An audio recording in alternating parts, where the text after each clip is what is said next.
হাঁটার নিয়মগুলো মানছেন তো?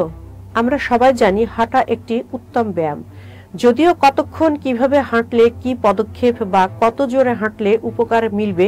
হাঁটা যদি শুরুই করতে চান তাহলে শুরুতে কম সময় নিয়ে হাঁটুন, ধীরে ধীরে সময় বাড়িয়ে হাঁটারও গতি বাড়ান। একজন সুস্থ সবল মানুষের সপ্তাহে অন্তত 5 দিন 30 মিনিট হাঁটা উচিত।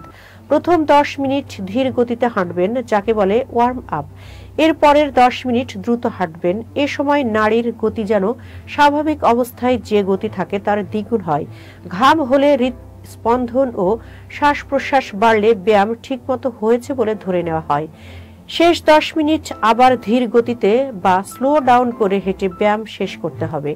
30 মিনিট দ্রুত হাঁটলে ক্যালোরি বার্ন হবে, যা ওজন কমাতে সাহায্য করবে।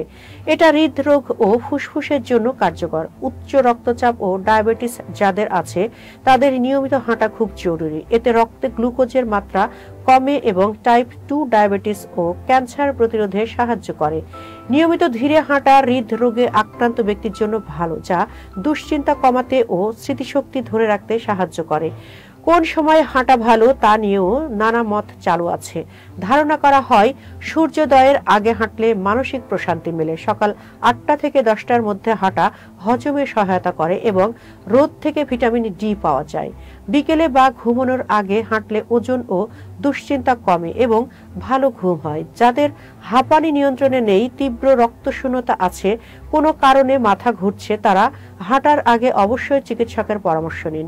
হাঁপানির রোগীদের হাঁটার আগে 2 বার ইনহেলার নিয়ে নিতে বলা হয়।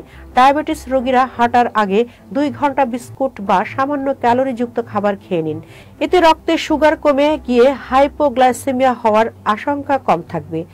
যাদের পক্ষে একটানা 30 মিনিট হাঁটা সম্ভব হয় না, তারা মাইক্রো ওয়াকিং করতে পারেন, যার অর্থ হলো সারা দিনে কয়েকবার 5 থেকে 10 মিনিট করে হাঁটা।